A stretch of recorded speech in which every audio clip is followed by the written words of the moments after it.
ॐ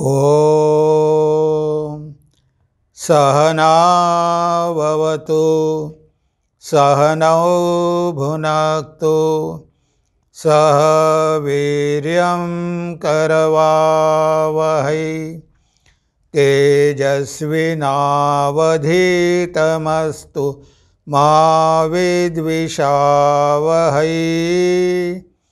ओम शांति शांति शांति। प्रिय मित्रांनो, नमस्कार. उत्तिष्ठत जागृत या मालिकेमध्ये आपलं सगळ्यांचं स्वागत आहे. आज आपली कविता आहे कामापुरता मामा. कामापुरता मामा ह्या कवितेवर आज आपण चिंतन करणार आहोत. प्रेम करणे अवघड आहे, जेथे स्वार्थाचा लेशही नाही. कामापुरता मामा असतो, काम होताच पळून जाई. काम होताच पळून जाई. हे बघा, ह्या जगामध्ये आपण बघतो की कसे लोक फसवतात, कसे प्रेमाचं नाटक करतात आणि आपण त्यामध्ये फसतो. म्हणजे आपल्याला हे कळत नाही. बघा, आपण सगळे संसारामध्ये राहतो. आता आमच्यापेक्षा तुम्हाला जास्त अनुभव आहे आणि स्वतःचा स्वार्थ साधून घेण्यासाठी लोक कसं प्रेमाचं नाटक करतात आणि प्रेमाचं नाटक करून तुमच्याकडून ते काम फत्ते करून घेतात आणि ते एकदा त्यांचं काम झालं की मग कधी तुमच्याकडे ते ढुंकूनही बघत नाही. आणि असा बरेचदा आपल्याला अनुभव आलेला असतो, कारण आपण त्यांच्या गोडगोड बोलण्याच्या जाळ्यामध्ये फसतो आणि आपलाही त्यामध्ये थोडाफार स्वार्थ असतोच. म्हणजे लोक तर आपल्याला फसवतात, प्रेमाचं नाटक करून फसवतात, पण आपणही त्यांच्या जाळ्यात पडतो आणि आपल्याला वाटतं की खरं खरं ते प्रेम करतात आणि आपण फसतो आणि शेवटी आपलं सगळं काही गमावून बसतो. तुम्हाला एक मी घटना सांगतो, मी स्वतः बघितलेली. मी जेव्हा कॉलेजमध्ये शिकत होतो तेव्हा तिथे त्या शहरामध्ये एक छोटंसं दुकान होतं. आजी आणि आजोबा ते चालवायचे. ते आमच्या खोलीच्या जवळच होतं. तिथे किराणा माल आणि भाजीपाला वगैरे ते ठेवायचे आणि ते विकायचे. आम्ही तिथे जाऊन घेऊन यायचो. तर ते आजी आजोबा, त्यांना मूलबाळ वगैरे काही नव्हतं. वय झालेलं होतं, जवळजवळ 60-70 वय असेल, पण ते दुकान चालवत होते. त्या भागामध्ये एक सुभाष नावाचा मुलगा होता.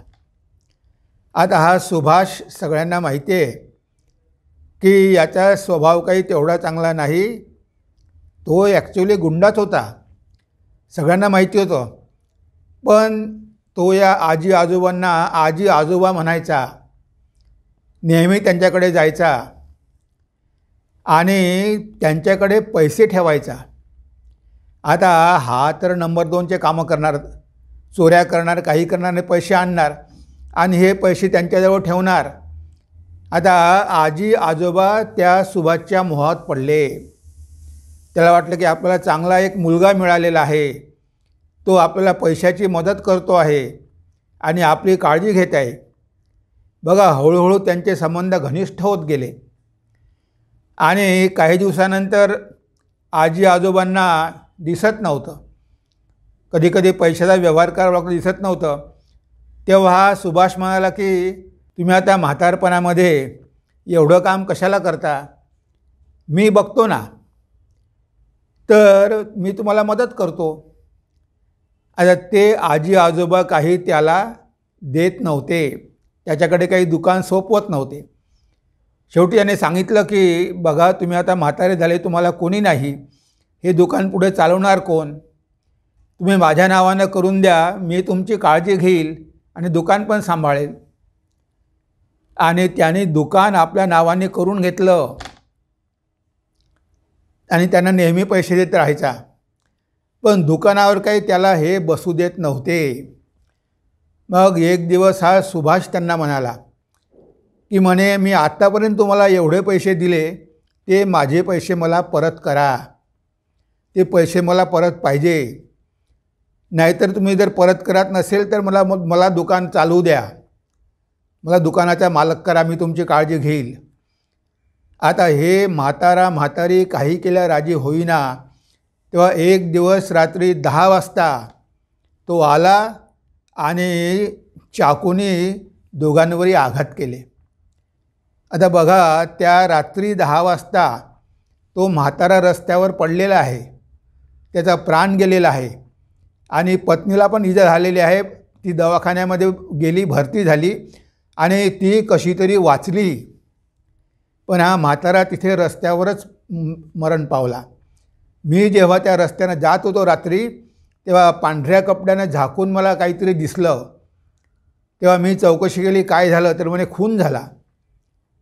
आता बघा, त्या सुभाषने एवढं प्रेम दाखवलं की जणू काही त्याचे स्वतःचे आजी आजोबा आहे, त्यांना पैसे पण द्यायला लागला.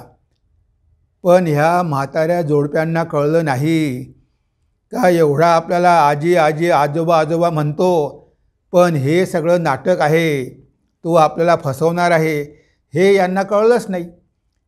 त्याच्या प्रेमात पडले, कारण तो पैसा द्यायचा आणि शेवटी त्या म्हाताऱ्यांना आपला प्राण गमावला आणि त्या सुभाषला पण जेलमध्ये जावं लागलं.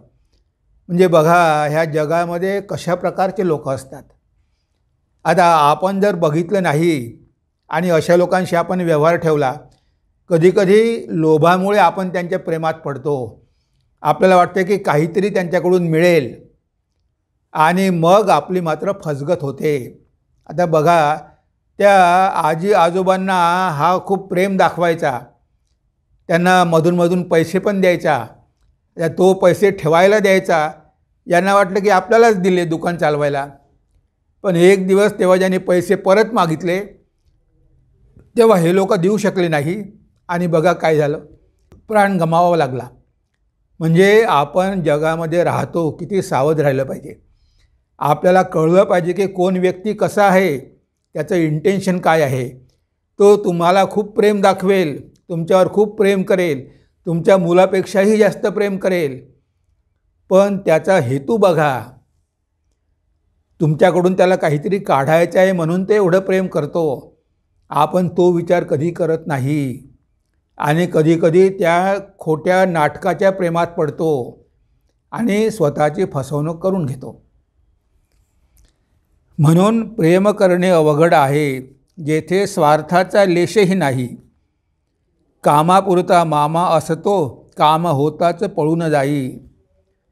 पण काही लोक अपवाद असतात, ते तुमच्याकडून काहीही अपेक्षा ठेवत नाही तरी तुमच्यावर प्रेम करतात.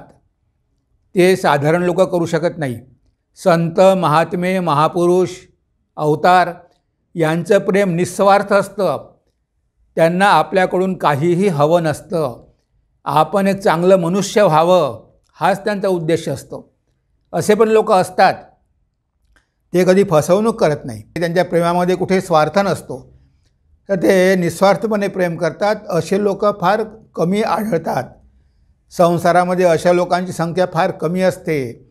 असे ठगत जास्त असतात, प्रेमाचं नाटक करून ते लोकांना ठगवतात. स्वार्थाने भरले सारे हे जग, प्रेमातही करती ते व्यापार. स्वार्थाला जोवर पोषक आहे, प्रेमाचा दिखावा असतो तोवर, प्रेमाचा दिखावा असतो तोवर. तर हे जग कसं आहे, स्वार्थानं भरलेलं आहे. स्वार्थाने भरले हे जग, प्रेमातही करती व्यापार. ते प्रेमामध्ये सुद्धा व्यापार करतात. आता आपण बघतोच, जर मुलाचं लग्न करायचं असेल, मुलीचं लग्न करायचं असेल, तर त्याच्यामध्ये किती व्यापार असतो. आता इथे खरं प्रेम कुठे आहे? जर तुमचं खरोखर प्रेम असेल तर मग मला एवढे पैसे दिले पाहिजे, एवढी डावरी दिली पाहिजे, एवढा हुंडा दिला पाहिजे. हा काय व्यापार आहे? काय मुलगा विकत घ्यायचा आहे का? मुलाला विकत घेऊन मुलगी द्यायची आहे. आता तो मुलगा त्या मुलीशी कसा व्यवहार करेल? तो नेहमी तिच्याकडून नेहमी पैशाचीच अपेक्षा करेल.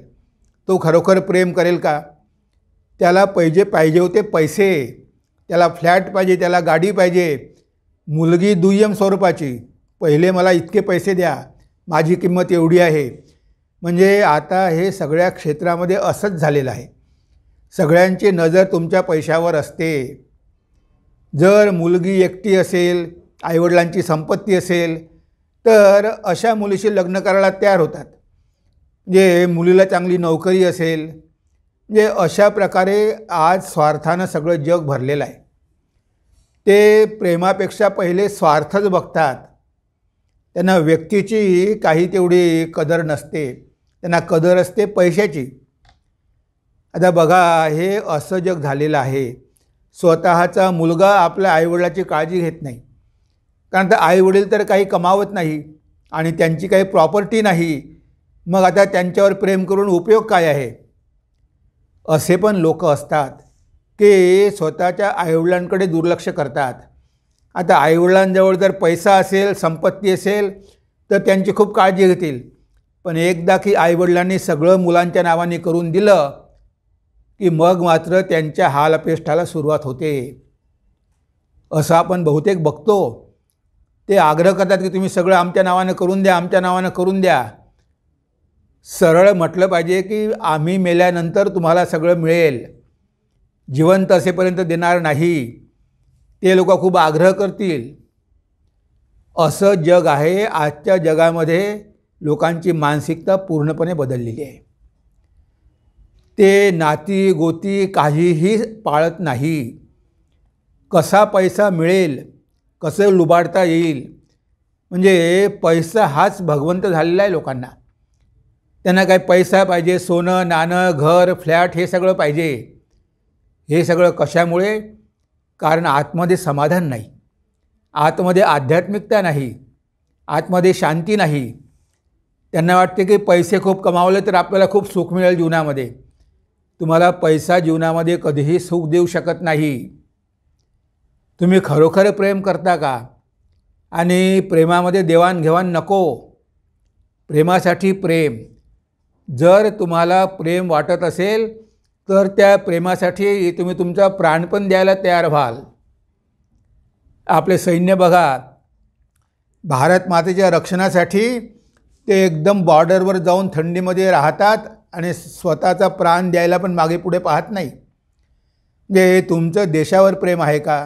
तुमचं लोकांवर प्रेम आहे का? तुमचं फक्त प्रेम कशावर आहे? पैशावर. तुम्ही सेवा करता कशामुळे? पगार मिळतो म्हणून. प्रेम आहे म्हणून करत नाही. थोडा पगार कमी झाला की लगेच सोडून देता. म्हणजे अशा प्रकारे आज मानसिकता झालेली आहे. हा पैसाच ईश्वर झालेला आहे आणि मनुष्याला काहीही किंमत राहिलेली नाही. तेव्हा आपण सावध राहिलं पाहिजे. आपण आपल्या भविष्याची तरतूद करून ठेवली पाहिजे आणि कोणाच्याही गोड शब्दामध्ये आपण फसायला नको. आपल्याला वाटतं की खरोखर आपल्यावर खूप प्रेम करतं, ते चमचेगिरी असतात. तुमचे ते चमचेगिरी करतील, पण शेवटी ते काही खरं प्रेम नसते. कितीतरी स्वार्थी लोक असतात, तर ते तुमच्या तोंडावर खूप चांगलं बोलतील, पण त्यांचा उद्देश काय असतो? त्यांचा उद्देश स्वार्थाचा असतो.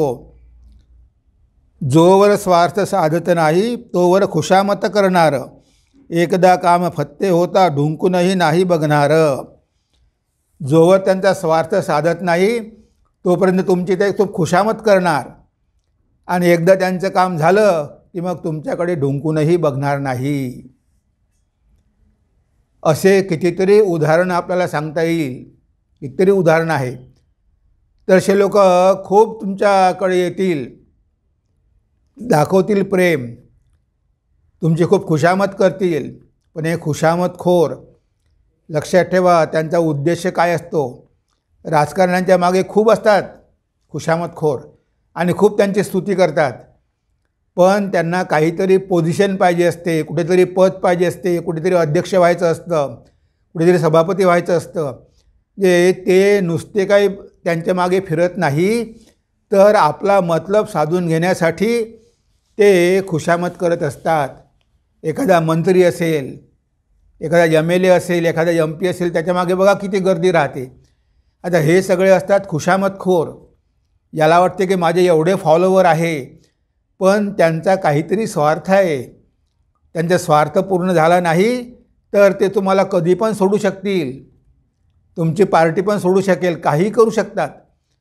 म्हणजे हे आपण पहिले जाणून घ्यायला पाहिजे की खरोखरच या लोकांचं माझ्यावर प्रेम आहे का, की यांना माझ्याकडून काहीतरी स्वार्थ साधून घ्यायचं आहे म्हणून प्रेम करतात. आणि एकदा का त्यांचा स्वार्थ साधला की मग ते तुमच्याकडे कधी ढुंकूनही बघणार नाही, कधी तुमचे विचारपूसही करणार नाही. त्यांना जे पाहिजे ते का मिळालं तर मग तुमची त्यांना काय गरज आहे, त्यांना पॉवर पोझिशन पाहिजे ते मिळालं त्यांना. असे लोक असतात की स्वतःच्या स्वार्थासाठी खूप खुशामत करणार. ठाकूर एकदा एका भक्ताला म्हणाले, यदुबाबूला, हे तुम्ही एवढे खुशामतखोर कशाला ठेवता, ते तुम्हाला चढवून देतील, यांच्यावर विश्वास ठेवू नका. यदुबाबू म्हणाले की मला माहिती आहे की तुम्ही त्यांचा उद्धार करणार आहे म्हणून मी त्यांना माझ्यासोबत ठेवतो. बघा, म्हणजे ठाकूरांनी पण ओळखलं होतं की हे सगळे खुशामतखोर ते घाबरले नाही. त्यांच्या तोंडावर म्हटलं, एवढे खुशामतखोर तुम्ही सोबत कशाला ठेवता, ते काही खरोखर तुमच्यावर प्रेम करत नाही. त्यांनी सांगायला मागे पुढे बघितलं नाही, त्यांनी स्पष्टपणे सांगितलं, काही मागचा पुढचा विचार केला नाही. कारण असे लोक स्पष्ट वक्ते असतात, ते तुमच्या तोंडावर सांगतात की हे खुशामतखोर आहे, हे काही तुमचे खरे खरे प्रिय नाही आहे, तुमच्यावर प्रेम करणारे नाही आहे. असं सांगूनसुद्धा आपण ते सोडू शकत नाही. कारण आपल्याला आपली प्रशंसा हवी असते, आपली कीर्ती हवी असते, प्रसिद्धी हवी असते. म्हणून आपण जास्तीत जास्त लोक जमवायचा प्रयत्न करतो आणि शेवटी तुमचा फायदा करून घेऊन तुम्हाला ते फेकून देतात, तुमची काही कदर करत नाही. अहंकार कधीच सोडत नाही, समजतात स्वतः बुद्धिमान. अहंकाराला ठोस लागता, तेच शेवटी होतात दुश्मन, तेच शेवटी होतात दुश्मन. आता काही लोक आपला अहंकार काही केल्यास सोडत नाही. आता घरामध्ये वादविवाद होतात, का होतात, कारण असे काही असतात घरचे लोक काही की आपला अहंकारच सोडत नाही. शेवटपर्यंत त्यांना वाटतं की त्यांचंच सगळं चाललं पाहिजे. आता बघा, स्वतःच्या अहंकाराला धक्का लागला की मग ते दुश्मन होतात. म्हणजे मग त्यांना कोणाची पर्वा नाही. जोपर्यंत त्यांचा अहंकार आहे, जोपर्यंत सगळे त्यांचं ऐकतात, तोपर्यंत सगळं व्यवस्थित आहे. पण जर एखाद्या वेळेस त्यांच्या अहंकाराला ठोस लागली, त्यांचं जर कोणी ऐकलं नाही, तर बघा घरचे लोक पण शत्रू होतात. म्हणजे हे असं जगामध्ये आहे. तुम्हाला एक उदाहरण देतो. एक 80 वर्षाची व्यक्ती, आता बघा 80 वर्ष वय झालेलं आहे, पत्नी पण आहे, 75 वर्ष वय आहे, त्यांना 2 मुलं आहे. एक मुलगा राहतो मुंबईला आणि दुसरा राहतो पुण्याला. आता हा 80 वर्षाचा मनुष्य, त्याला वाटतं की माझ्या मतानुसारच सगळे चालले पाहिजे, म्हणजे स्वतःचं राज्य गाजवतो. आता 80 वर्ष वय झालं, आता मुलं मोठी मोठी झाली, नातू झाली, तरी याला वाटतं की माझं ऐकलं पाहिजे. तो म्हणतो की यावर्षी दिवाळी आपल्याला कोल्हापूरलाच साजरी करायची आहे, कारण कोल्हापूरला त्यांचं घर आहे. आपण यावर्षी कोल्हापूरला जाऊन आपल्या घरी जाऊन दिवाळी साजरी करू, तिथे सगळे 8-10 दिवस राहू. आणि हा हट्ट काही केल्यास सोडत नाही. तो मुंबईचा मुलगा म्हणतो की बाबा मला सुट्टी मिळणार नाही, मी येऊ शकत नाही, इतक्या लांब मला शक्य नाही. नाही तू आलाच पाहिजे. आणि पुण्याचा मुलगाही म्हणतो की मला आता दौरा आहे, मला बाहेर जायचं आहे, मी कोल्हापूरला येऊन दिवाळी साजरी करू शकत नाही, मुलांच्या शाळा आहे, अमुक आहे तमुक आहे. पण हा म्हातारा काही हट्ट सोडायला तयारच नाही. नाही आपण सगळे जाऊन तिथे आपल्या घरीच दिवाळी साजरी करू. आणि शेवटी दोन्ही मुलांनी ऐकलं नाही. आता त्याचे दोन्ही मुलं शत्रू झाले.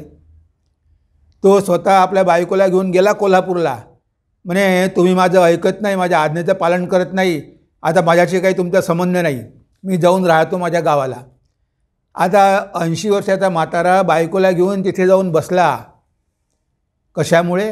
अहंकारामुळे, की सगळ्यांनी माझं ऐकलं पाहिजे. आता ह्या मुलांना कसं काय शक्य आहे? जबाबदाऱ्या आहे, सगळे काही जाऊ शकत नाही, पण आग्रह नाही तिथेच गेलं पाहिजे. आता हे आजी आजोबा मुंबईला जाऊन राहिले असते, पुण्याला येऊन राहिले असते, दिवाळी साजरी केली असती, पण नाही, दिवाळी आपल्या घरीच झाली पाहिजे, आपलं वडिलोपार्जित घर आहे तिथेच झाली पाहिजे. आता हे शक्य नसल्यामुळे ते मुलं जाऊ शकली नाही, म्हणून याचा अहंकार दुखावला गेला आणि आता ते मुलं दुश्मन झाले. स्वतः जाऊन बसला तिथे कोल्हापुरामध्ये, बायकोला घेऊन गेला, काय स्वतःला काही जमत नाही. म्हणजे बघा, अशा प्रकारे आपण जगामध्ये बघत असतो. हे आपण प्रत्यक्ष बघतो, घराघरामध्ये ही अशी स्थिती आहे. हे सगळं कशामुळे? कारण अहंकार शेवटपर्यंत जात नाही. आता आपला संसार संपलेला आहे, आता मुलांना पूर्ण स्वातंत्र्य दिलं पाहिजे, त्यांना त्यांच्या इच्छेप्रमाणे जगू दिलं पाहिजे, पण नाही, माझी इच्छाच चालली पाहिजे. म्हणजे अशा प्रकारे जर स्वभाव असेल, एवढा जर अहंकार असेल, तर दुःख भोगावे लागतील की नाही? आणि दुःख भोगतात आणि स्वतःचेच लोक मग त्यांचे दुश्मन होतात. स्वतःचा अहंकाराला जर धक्का लागला तर सगळे त्यांचे दुश्मन होतात, मग ते कुणाची पर्वा करत नाही. म्हणून बघा, किती आपण सावध राहिलं पाहिजे. अहंकार कधीच सोडत नाही, समजतात स्वतः बुद्धिमान, अहंकाराला ठोस लागता, तेच शेवटी होतात दुश्मन, तेच शेवटी होतात दुश्मन. बघा, अहंकाराला ठेस लागल्याबरोबर स्वतःची मुलंच त्यांचे दुश्मन झाले, कारण त्यांची इच्छा पूर्ण झाली नाही. त्यांना वाटलं की माझंच चाललं पाहिजे. अरे, आता तुमचं वय झालं, आता कशाला तुम्ही त्यांच्यावर दबाव टाकता? त्यांना कंट्रोलमध्ये ठेवण्याचं हे वय नाही आहे, तरी पण सगळे माझ्याच कंट्रोलमध्ये राहिले पाहिजे. हे असं प्रकारे वागणं बरोबर नाही. स्वतःच्या कर्तृत्वाचा पाढा सांगण्यात वाटते समाधान, प्रशंसेसाठी आतुर होऊन करती अल्पज्ञानाचे प्रदर्शन, करती अल्पज्ञानाचे प्रदर्शन. म्हणजे बघा, स्वतःचा जो काही थोडंफार नॉलेज आहे, थोडंफार अल्पज्ञान आहे, ते दाखवण्याचा प्रयत्न करतात. जर कुणीही आलं तरी स्वतःविषयीच बोलत राहतात, स्वतःचे गुणगान करत राहतात, स्वतःचीच प्रशंसा करत राहतात. ते कुणाला बोलू देत नाही आणि कोणाचं ऐकत नाही, स्वतःचंच सांगत बसतात. बघा, स्वतःच्या कर्तृत्वाचा पाढा सांगण्यात वाटते समाधान. म्हणजे मी काय केलं, मी कुठे होतो, मी कसं केलं, मी का, हे एवढं सगळं आता ते भूतकाळात जे केलं असेल ते केलं असेल. आता लोकांना सांगण्यात गरज काय आहे? आता गेलं, होऊन गेलं ते, आता ते तर भूतकाळात गेलेलं आहे. पण मी कुठे जातो? मी एवढं केलं, मी ते केलं, मी अमुक केलं, सारखे स्वतःचे फाडे घात राहतात. आणि प्रशंसेसाठी आतुर होऊन करती अल्पज्ञानाचे प्रदर्शन. त्यांना काही खूप ज्ञान आहे असं नाही, पण ते अल्पज्ञान आहे त्याचं प्रदर्शन करतात, लोकांना दाखवतात. आणि इच्छा काय असते की लोकांनी आपली प्रशंसा करावी. आम्ही एका भक्ताच्या घरी गेलो होतो. त्या भक्ताच्या घरी गृहप्रवेश होता, त्याला नवीन घर घेतलेलं होतं, म्हणून आम्हाला बोलावलं होतं. तिथे गेलो.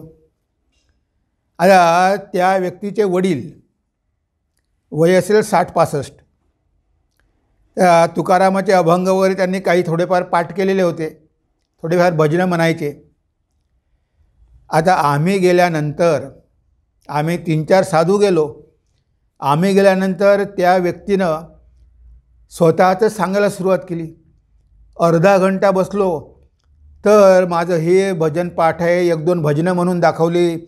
आणि मी गावामध्ये असतो, मग तिथे मी भजन मंडळीमध्ये आहे, मी भजनं करायला जातो, आणि समर्थ रामदास असं असं म्हणाले, तुकाराम महाराज असं असं म्हणाले.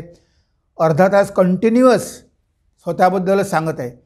गावामध्ये माझ्याशिवाय भजन मंडळ चालत नाही, मला आग्रह करून ते बोलावतात. अर्धा घंटा ते सांगत बसले. आता बघा, तो माणूस कुणाचं ऐकूनही घेत नाही, कुणाला बोलूही देत नाही.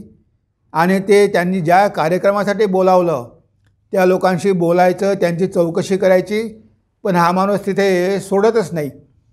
अर्धा घंटा होऊन गेला तरी त्याची प्रशंसा सुरूच आहे. जोपर्यंत तुम्ही त्याची स्तुती करत नाही की बापरे, तुम्ही खूप मोठे गायक आहात, तुम्हाला खूप सन्मान आहे, तुम्ही खूप चांगलं काम करता, तुम्ही लोकांचं कल्याण करता, अशी ऐकण्याची इच्छा असते. त्यामुळे ते स्वतःच सांगत बसले.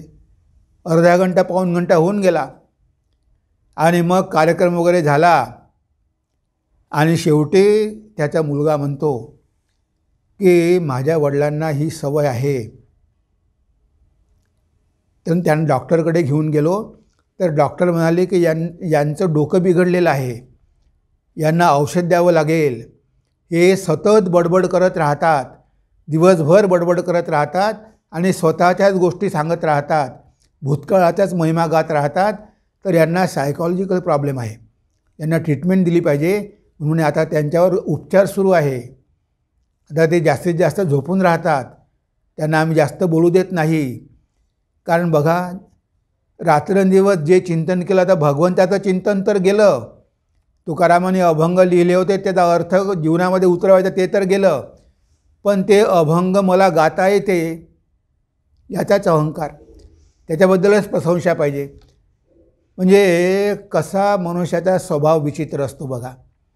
ज्यासाठी तुकारामाने अभंग लिहिले ते आचरण करायला पाहिजे.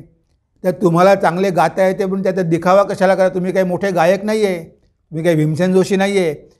2-4 अभंग गाता येते म्हणून एवढी तुम्हाला प्रशंसा पाहिजे, एवढं तुम्ही तुमचं ज्ञान दाखवण्याचा प्रयत्न करता. हे अल्पज्ञान. जेव्हा अल्पज्ञान असतं ना, तेव्हा लोक खूप दाखवण्याचा प्रयत्न करतात. उथळ पाण्याला खळखळा जास्त म्हणतो ना आपण, हे उथळ पाणी आहे. थोडंसं फार ज्ञान आहे पण ते मात्र प्रदर्शन खूप करतात. आणि बघा, शेवटी त्यांचं डोकं बिघडलं. ते चिंतन करून करून मी या अहंकारामुळे, एवढा अहंकार की शेवटी डोकं खराब झालं. रात्रंदिवस स्वतःचेच पोवाडे गातात, रात्रंदिवस स्वतःबद्दलच लोकांना सांगत फिरतात. आता असे पण लोक जगामध्ये आहे. म्हणजे बघा, हा अनुभव आहे, अशा प्रत्यक्षपणे घडत आहे, ह्या गोष्टी समाजामध्ये घडत आहे. म्हणून आपण किती सावध राहिलं पाहिजे. प्रत्येकाला वाटते की माझ्यावर सगळ्यांनी प्रेम केलं पाहिजे, माझी सगळ्यांनी प्रशंसा केली पाहिजे. पण गरज काय आहे? तुम्हाला प्रशंसेची जरी गरज कशाला आहे? कशाची अपेक्षा ठेवता? तुम्ही करताय तुमच्या उद्धारासाठी, तुमच्या आध्यात्मिक प्रगतीसाठी, लोकांना दाखवण्यासाठी काही तुम्ही करत नाही. ते पार्ट ऑफ साधना आहे. अभंग गाणं म्हणजे साधनेचा एक भाग आहे, ते लोकांना दाखवण्यासाठी नाही आहे.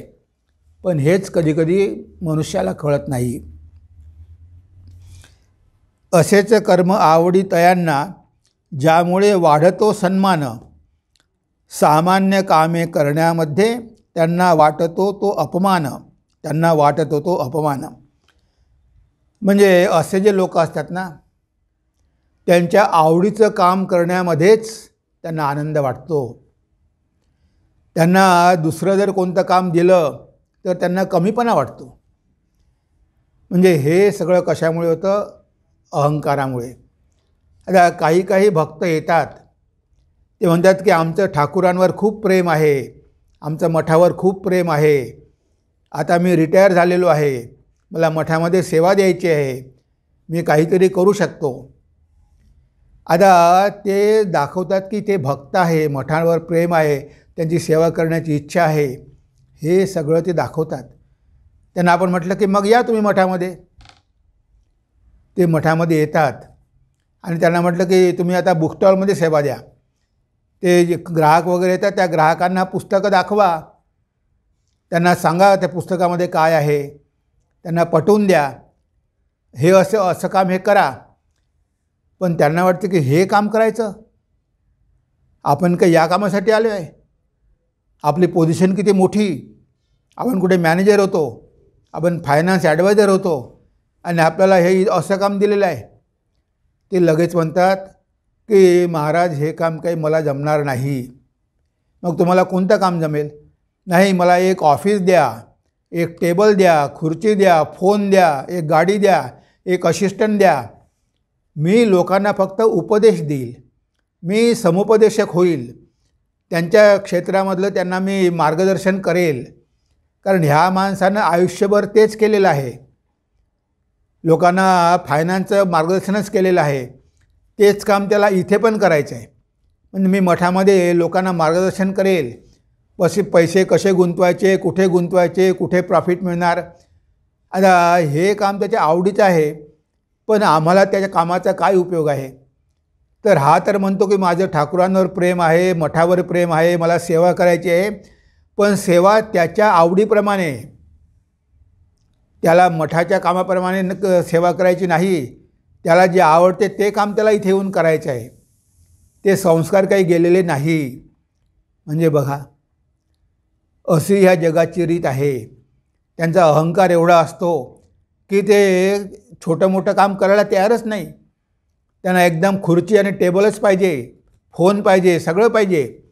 ते नुसते बसून राहणार, ती बाकी दुसरं काही काम करणार नाही. आणि सांगितलं तर ह्या कामासाठी थोडं मी इथे आलो, जरा माझी पोझिशन तर बघा, मी केवढ्या मोठ्या पदावर होतो, मला त्या प्रकारचं काम पाहिजे, हे असं काम मी कसं काय करणार. म्हणजे बघा मनुष्याचं मन कसं असते. जे त्याला सेवा करायची आहे, कोणतंही काम दिलं तरी भगवंताचंच आहे, ही भगवंताची सेवा आहे. आणि मठाला ज्या कामासाठी तुमची गरज आहे ते काम करायला तुम्ही तयार पाहिजे, नाहीतर मग तुमचा उपयोग काय. ह्या सगळ्या भौतिक गोष्टी इथे आम्ही सुरू करणार नाही, ते शक्यही नाही. मग तुमच्या त्या सेवेचा आम्हाला उपयोग काय. तुम्ही तुमच्या प्रकारे, तुम्हाला काहीतरी नाव पाहिजे, पैसे कमवायचे आहे, म्हणून तुम्ही ती सेवा इथे येऊन करता. म्हणजे तुमच्यात स्वार्थ आहे. तुम्ही निस्वार्थपणे सेवा करू इच्छित नाही. तुम्हाला सगळ्या फॅसिलिटी पाहिजे आणि पैसे पण पाहिजे लोकांकडून. म्हणजे बघा, अशा प्रकारचे लोक असतात. आता हे खरोखर ठाकुरांवर प्रेम करतात का. हे खरोखर मठावर प्रेम करतात का. हे फक्त स्वतःवरच प्रेम करतात. दाखवतात मात्र ते खूप प्रेम करतात. त्यांना सेवा करायची आहे. आता ही अशा प्रकारची सेवा त्यांना करायची आहे. नाही, मी बिल्डिंग बांधणं सुरू आहे ना, त्याचं मॅनेजमेंट मी बघेल, मी सगळे ऑर्डर देईल, मी अमुक करेल, मी तमुक करेल, कारण तिथे पैसे खायला मिळते. म्हणजे असे कितीतरी लोक आमच्याकडे येतात, पण त्यांना जर आपण साधारण काम दिलं तर ते पळून जातात. हे काम काय आमच्याकडून होणार नाही म्हणतात. हे किती स्वार्थानं भरलेलं जग आहे बघा. काही भक्त असतात, जे काम दिलं ते प्रामाणिकपणे करतात. किती मोठी पोझिशन असेल, ते बुकस्टॉलमध्ये काम करणार, ते लायब्ररीमध्ये काम करणार. रिटायर झालेले लोक ते अकाउंटमध्ये काम करणार. मठामध्ये असे पण व्हॉलेंटियर आहे की जे काम दिलं ते करतात. असं नाही की ते शिकलेले नाही, त्यांना काही चांगल्या नोकऱ्या नव्हत्या, पण ते मंदिरामध्ये पण सेवा देतात, बुकस्टॉलमध्ये पण देतात आणि हायली क्वालिफाईड चांगल्या पोझिशनवर होते ते, पण ते कोणतेही काम करायला तयार आहे. त्यांचं खरं ठाकुरांवर प्रेम आहे. हे जे म्हणतात की ठाकुरांवर प्रेम आहे, पण काम मात्र मला माझ्या आवडीप्रमाणे मिळालं पाहिजे, ते काही खरे भक्त नाही. जे दाखवती अति विनय, सावध असा अशांपासून, फसू नका त्यांच्या शब्दाने, अति विनय धूर्ताचे लक्षण, अति विनय धूर्ताचे लक्षण. जे दाखवती अति विनय, काही लोक खूप विनय दाखवतात. 10 वेळा तुमचे पाय धरणार, 10 वेळा येऊन प्रणाम करणार, तुमचे पाय चोपणार, पाय दाबून देणार, तुम्हाला खूप झाडावर चढवून देणार. आता हे असे लोक पण भरपूर असतात. अति विनयम धूर्तस्य लक्षणम, शास्त्रामध्ये म्हटलेलं आहे की जो मनुष्य खूप विनय दाखवतो तो धूर्त असतो. ते धूर्ताचं एक लक्षण आहे. आता असे लोक, धूर्त लोक, खूप विनय दाखवतात. तुमच्याजवळ येऊन खूप तिथे रडणार, तुमची खूप स्तुती करणार, 10 वेळा तुमचे पाय धरणार, तुमच्यासाठी काही खाण्याचे पदार्थ घेऊन येणार. म्हणजे असं वाटतं तुम्हाला की अरे हा आपला किती जवळचा माणूस आहे.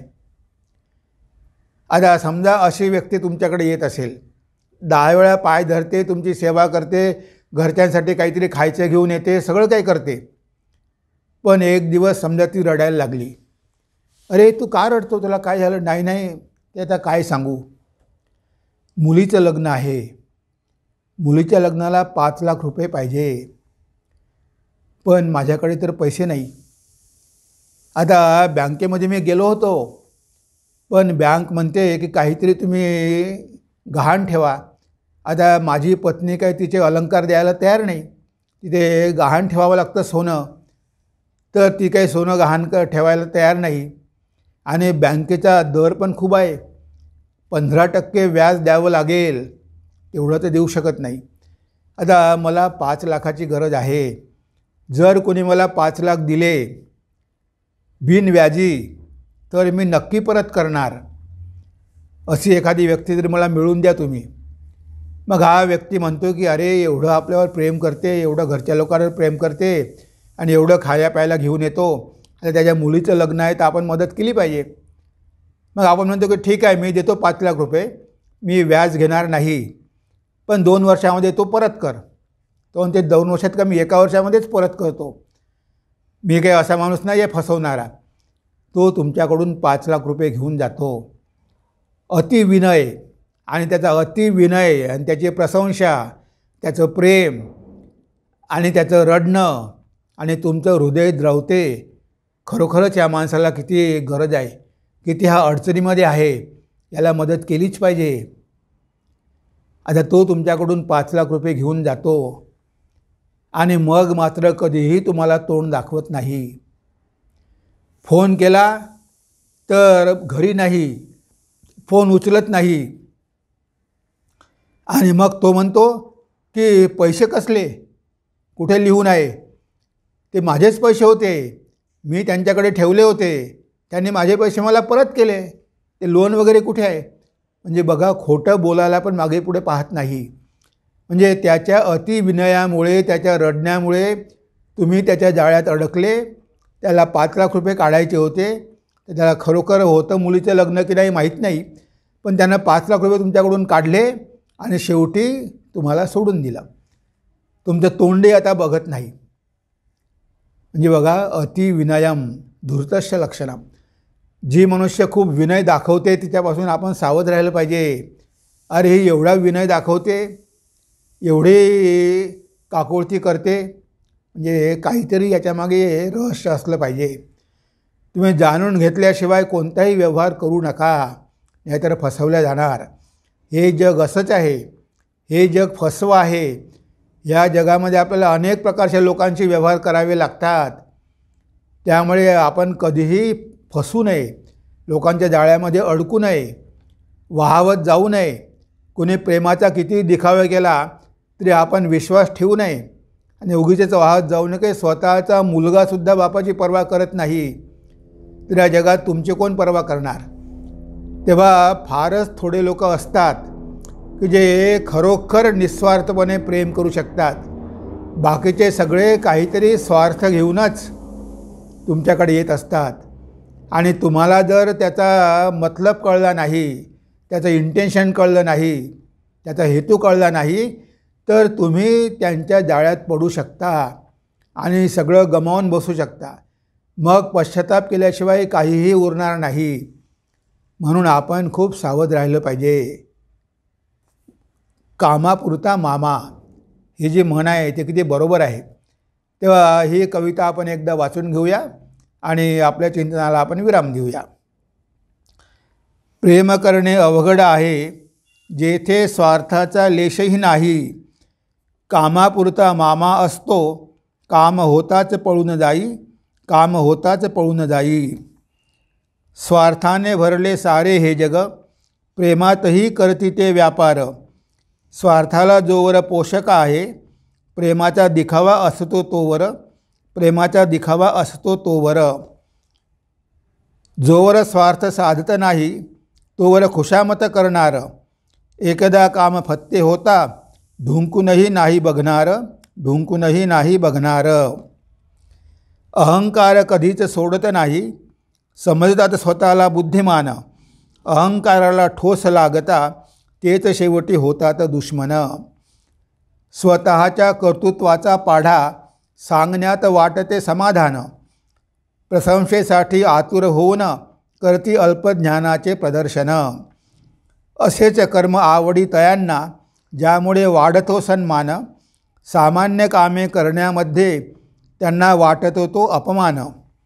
जे दाखवती अतिविनय, सावध असा अशांपासून, फसू नका त्यांच्या शब्दाने, अतिविनय धूर्ताचे लक्षण, अतिविनय धूर्ताचे लक्षण.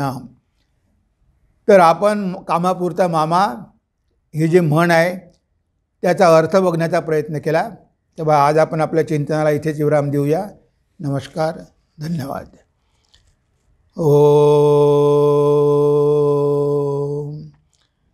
सर्वे भवन्तु सुखिनः, सर्वे सन्तु निरामया, सर्वे भद्राणि पश्यन्तु, मा कश्चित् दुःखभाग् भवेत्, मा कश्चित् दुःखभाग् भवेत्. ओम शांति शांति शांति. हरिः ओम तत्सत्. श्रीरामकृष्णार्पणमस्तु.